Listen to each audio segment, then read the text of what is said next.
When did you learn that good things come to those who wait? I learned that good things come to those who wait when I spent 3 years secretly collecting evidence against my husband who was poisoning me. Not like quick, deadly poison, but the slow kind that keeps you sick and dependent and nobody believes you when you try to tell them something's wrong. The kind that makes everyone think you're losing your mind while he plays the devoted husband.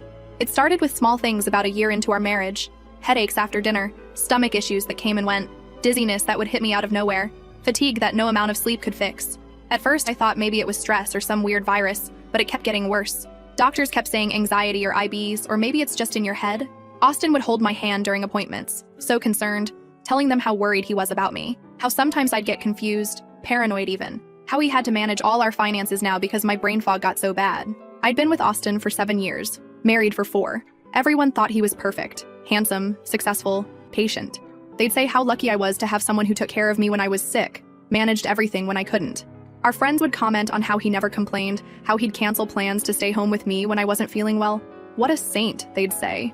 What a perfect husband. But something felt wrong. When he wasn't home, I'd feel better. Like physically better. When he traveled for work, I'd actually improve. My headaches would fade, my stomach would settle. Then he'd come back and within days I'd be dizzy, weak, forgetting conversations we supposedly had. Losing hours like my brain just turned off. Waking up groggy when I didn't remember falling asleep. The first time I suspected something, I was in the kitchen and saw him adding something to my tea when he thought I was in the bathroom. I confronted him directly. Big mistake. He recorded the whole thing on his phone, then played it for my mom, his parents, our friends Veda and Justin. Me sounding completely unhinged, accusing my perfect husband of trying to hurt me. You could hear the hysteria in my voice, the desperation. And Austin, so calm, so reasonable, asking me to please just take my medication, reminding me the doctor said these paranoid episodes might happen. Everyone looked at me with this mix of pity and fear. Veda pulled me aside later and whispered maybe I should listen to Austin. Maybe I did need help. After that, Austin started suggesting I see a psychiatrist. Said maybe I needed residential treatment. Kept saying we need to think about my safety. And when I was doubled over from stomach pain, he'd stroke my hair and whisper that he'd always take care of me no matter what. He'd tell people how challenging it was becoming, but that he'd made vows, in sickness and in health, and he'd never abandon me. Everyone admired him more. Poor Austin with his sick wife. I knew if I said anything again, he'd use it against me. Make me sound crazier. Maybe even have me committed. So I waited. Watched. Started dumping coffee when he wasn't looking. Stopped eating anything he prepared. Told him my stomach felt better with bland food, so I'd make separate meals. But I'd pretend to eat what he made, then flush it when he wasn't around. I bought activated charcoal tablets and took them secretly when he wasn't home. Hid them in a tampon box he'd never check. Slowly I got stronger. Clearer. Days where I could think straight for the first time in months. That's when I was sure. But I needed proof, not just suspicion. So I turned our guest room into my office. Said I needed my own space because my sleep was so disturbed. Started sleeping there most nights, saying his snoring made everything worse. He didn't like it but couldn't argue without seeming controlling to others. I could see the frustration in his eyes, the calculations. I set up a tiny camera. Waited months collecting footage of him coming in at night, checking if I was asleep, adding something to the water bottle I kept by my bed. He'd stand there sometimes just watching me breathe.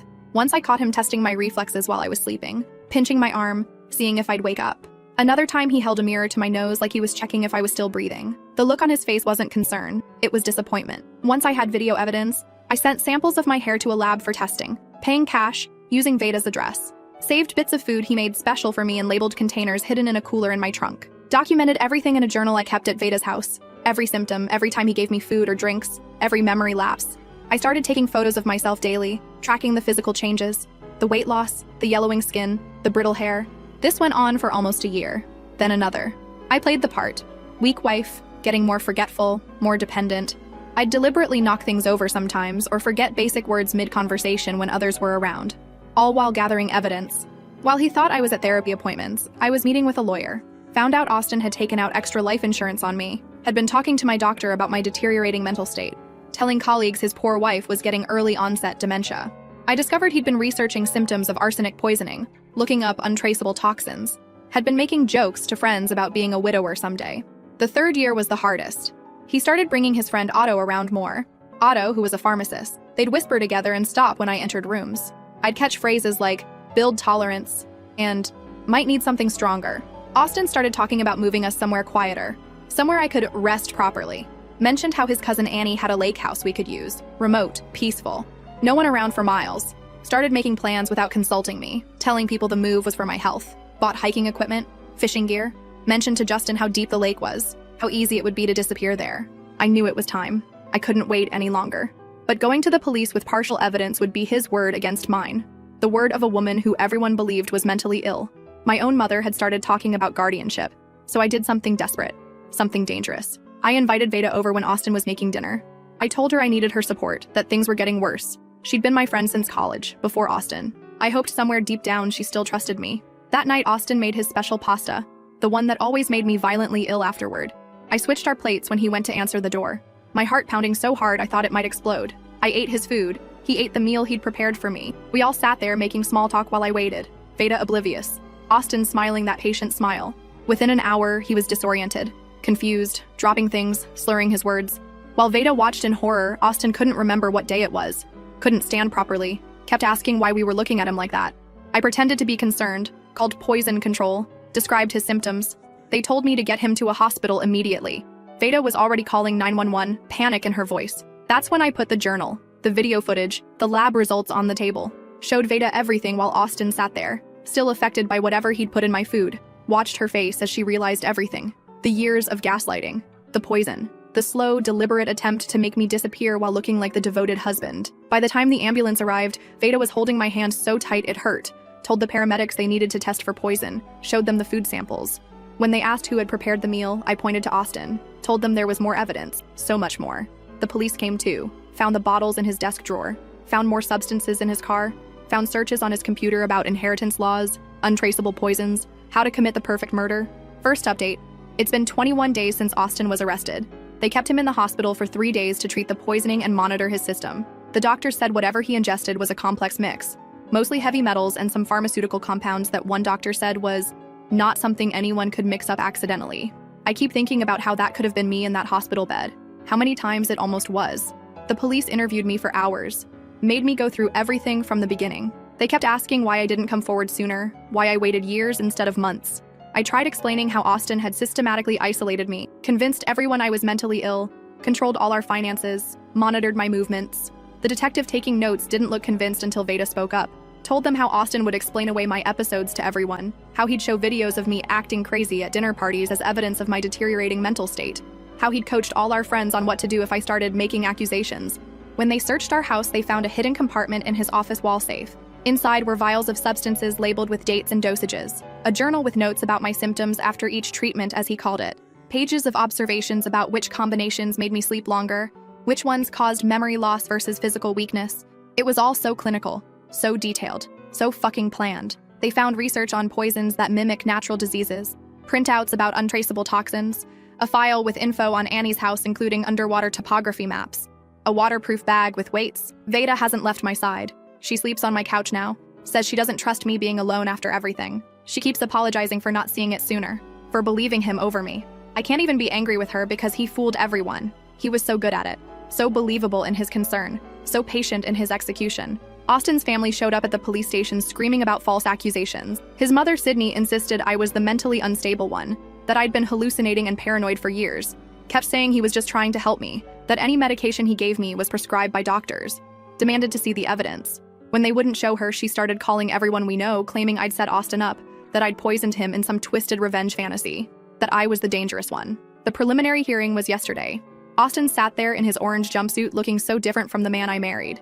He wouldn't look at me directly, but I could feel his hatred from across the room. The prosecutor laid out the evidence, the videos, the journals, the lab tests, the containers of poisons. The judge denied bail, called him a flight risk and danger to the community. His lawyer kept arguing about tainted evidence, about my history of mental instability, about how this was all a misunderstanding between a devoted husband and his paranoid wife. That's when they brought up Otto. The police had questioned him after finding texts between him and Austin, discussing compounds and dosages and building tolerance slowly. Otto claimed he thought they were talking about supplements, that he had no idea Austin was poisoning me, said their conversations about pharmaceuticals were just theoretical discussions between friends.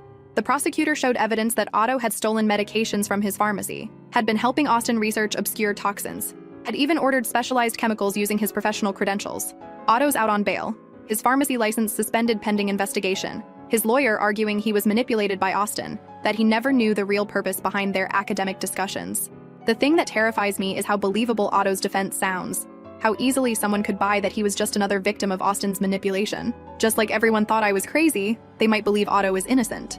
My medical test came back last week. Years of low-dose poisoning has damaged my kidneys. My liver function is compromised. I have neurological symptoms that might never fully resolve. The doctor said I'm lucky to be alive, that the amount of heavy metals in my system should have killed me. The only reason it didn't is because I started secretly taking those charcoal tablets. Because I stopped actually consuming what he gave me. Because something in me fought to survive even when I didn't fully understand what was happening. Justin finally called yesterday. He was crying, apologizing for not believing me. Said Austin had convinced him I was having psychotic breaks, that my accusations were part of my illness. Justin admitted Austin had shown him edited versions of our arguments, spliced together to make me look unhinged while Austin appeared calm and reasonable. Said he feels sick thinking about all the times he encouraged me to listen to Austin and take my medication. Austin's lawyer contacted mine yesterday. They're building a defense around my mental health, claiming I've been suffering from delusional disorder for years, that Austin was administering prescribed medications because I refused to take them voluntarily. They've subpoenaed all my medical records, all my therapy notes. They're trying to paint me as the unstable one who set him up out of paranoid delusions. My lawyer says we need to prepare for them to get really ugly, to twist everything to make me look crazy. I had a panic attack in the grocery store this morning, just standing there looking at pasta sauce and suddenly couldn't breathe. Kept thinking about all those dinners, all those meals he prepared specially for me, all the times I ate what he gave me, trusting him. Veda found me curled up in the aisle, hyperventilating. An employee asked if I needed an ambulance and I just lost it, screaming that I wasn't crazy, that I wasn't making it up. Sydney called my mother, convinced her that I've had a psychotic break, that the stress of Austin's arrest has pushed me over the edge. My own mother showed up with papers for emergency psychiatric evaluation, stood in my living room telling me she just wants to help, that she's worried about me, that maybe I need some time in a safe place to process everything. Veda had to physically block the door when two men showed up claiming to be from a psychiatric facility, had to threaten to call the police before they left. My mother crying that she just wants her daughter back, the one before all this poisoning nonsense started. The financial investigation is another nightmare.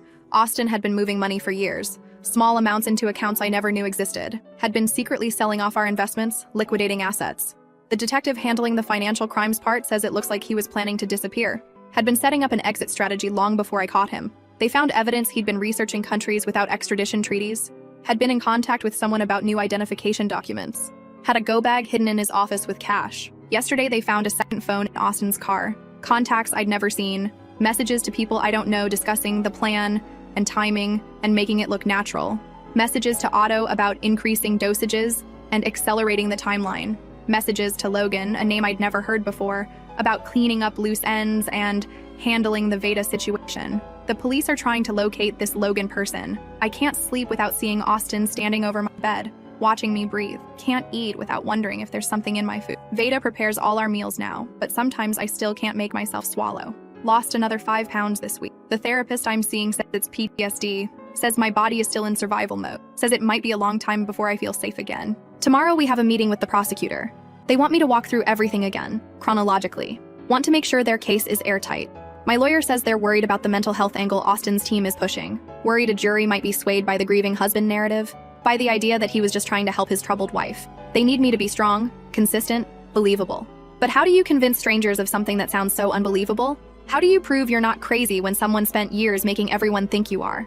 Austin's parents have filed a petition for guardianship over him, claiming he's been unduly influenced by me for years, that I've been mentally abusing him, manipulating him. They're saying he needs protection from me even while he's in jail. The absolute fucking irony of it would be laughable if it wasn't so terrifying. They've hired a psychiatrist who's prepared to testify that Austin exhibits signs of coercive control victimhood, that he may have been acting under duress, under my control. The complete inversion of reality is staggering. The police still haven't located Otto. He missed his check-in with his probation officer yesterday. His apartment was cleaned out.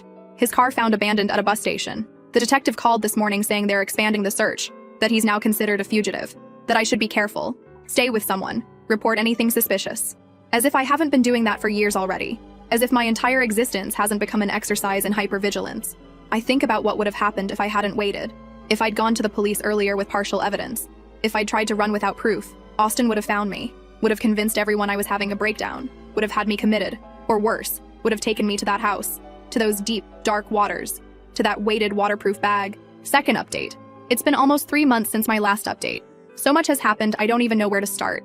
Austin's trial finally began last week. His lawyer keeps referring to my history of mental instability and paranoid tendencies, keeps talking about Austin as this devoted husband pushed to the breaking point by his wife's deteriorating condition. The prosecutor showed the videos I recorded. Austin standing over me while I slept, testing if I would wake up, adding substances to my food, my drinks, my medications.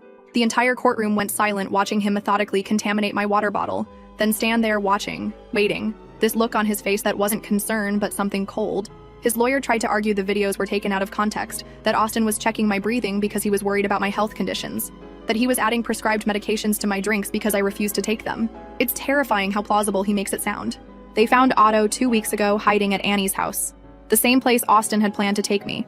The same place with the deep water and no witnesses. Otto broke down during questioning, admitted everything. How he'd been supplying Austin with pharmaceuticals. How they'd researched toxins together, calculated dosages that would cause symptoms without killing me immediately. How Austin had talked about accelerating the timeline, about how it needed to look natural when it finally happened. Otto's testimony is devastating, but his lawyer is already working on a plea deal, claiming he was manipulated, coerced, afraid of Austin himself. Veda testified yesterday, described how Austin would show everyone videos of me acting crazy, how he'd coach our friends on how to handle my episodes, how he'd tell stories about things I'd supposedly done or said that I had no memory of. She broke down crying when describing the night of the dinner, seeing Austin disoriented from his own poison, realizing everything I'd been saying for years was true. The defense tried to paint her as my accomplice, suggested we'd conspired together to frame Austin, tried to make it seem like we'd always been lovers, that this was some elaborate revenge plot. Veda held firm, but I could see how much it cost her. The medical experts testified about the substances found in my system, the damage to my organs, the neurological effects that might be permanent, explained how the poisoning was deliberate, methodical, designed to mimic natural disease progression. Austin's lawyer kept interrupting, kept trying to suggest alternative explanations, kept asking if my symptoms could be psychosomatic, could be manifestations of mental illness, rather than poisoning. One doctor finally snapped, said heavy metals don't appear in your bloodstream because of anxiety. The jury seemed to respond to that, but who knows what they're really thinking. Sydney approached me in the courthouse bathroom yesterday, cornered me when I was alone, told me she knows what I did to her son, knows I'm the sick one, said Austin told her everything about my condition, about how I would hide my medications, about how I would hurt myself and blame him. She was so convinced, so absolutely certain of my guilt. The scariest part was looking in her eyes and seeing Austin there. The same calm certainty, the same absolute conviction in their own reality. I realized then where he learned it, how deep this goes in his family, how he was raised by someone who could rewrite truth just as easily as he could. Justin testified today. Admitted Austin had shown him edited videos of me, had convinced him I was having mental breaks. Described conversations where Austin would express concern about my paranoid accusations months before I ever suspected anything. How Austin had been laying groundwork, creating witnesses to my supposed instability long before I started getting sick. The defense tried to discredit him, suggested he was changing his story out of guilt for not believing me sooner, tried to make it seem like he was overcorrecting, like his testimony was unreliable. The financial investigator presented evidence of Austin's planning, the hidden accounts, the liquidated assets, the research on countries without extradition treaties, the go bag with cash and fake identification. The defense tried to spin it as Austin preparing emergency resources in case my condition worsened, suggested he was planning to take me somewhere for specialized treatment, that the cash was because he didn't trust banks after some fraud incident years ago. Again, the explanations sound just plausible enough to create doubt, just reasonable enough to make you question everything you know. They finally located Logan. He was Austin's college roommate, someone I'd never met or even heard mentioned. Logan admitted Austin had approached him about handling a situation with Veda if she became suspicious. Said Austin had offered him money to scare her off if she started asking too many questions. Logan claims he never intended to go through with it, that he was just stringing Austin along. The defense immediately moved to have his testimony excluded, claimed it was hearsay, irrelevant, prejudicial. The judge allowed it, but instructed the jury to consider it in context, whatever that means. My mother still won't speak to me, still believes I'm having some kind of breakdown. Sydney got to her so completely, convinced her that I need help, not justice, that Austin was trying to save me from myself. Veda tried to talk to her, show her the evidence, but my mother just shuts down, says she can't bear to see what I've become, says she's praying for me to find my way back to reality. It's like losing her all over again, like Austin is still taking pieces of my life away even from behind bars. The defense brought in their psychiatric expert yesterday.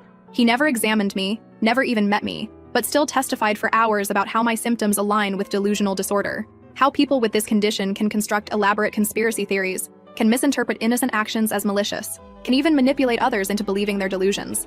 Watching this man who's never spoken a word to me confidently describe my supposed mental illness to the jury was surreal.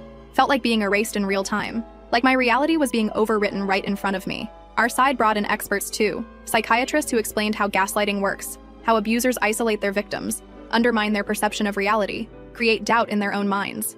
Explained how Austin's actions followed the classic pattern of psychological abuse. Veda and I still live together, both too afraid to be alone. She's still the only one who really understands what happened, the only one who saw it with her own eyes, who can confirm I'm not crazy, that it all really happened. Without her, I don't know if I could have survived this.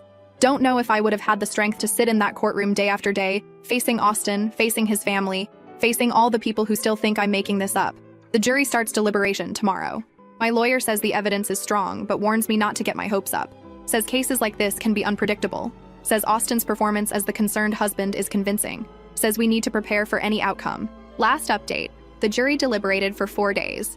4 days of sitting in that courthouse hallway jumping every time a door opened.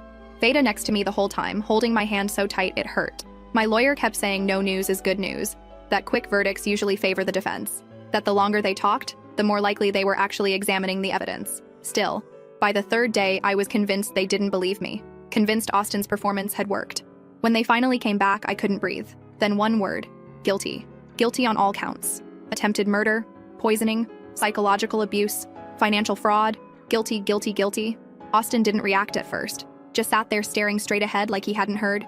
Then his lawyer whispered something and his face changed. For just a second, the mask slipped and I saw it. Pure rage. The real Austin, finally visible to everyone. The sentencing was yesterday. 15 years without possibility of parole. The judge called it one of the most calculated, cruel cases of domestic abuse she'd ever seen. Said the methodical nature of the poisoning, the psychological manipulation, the financial planning all pointed to someone who was a continuing danger to society.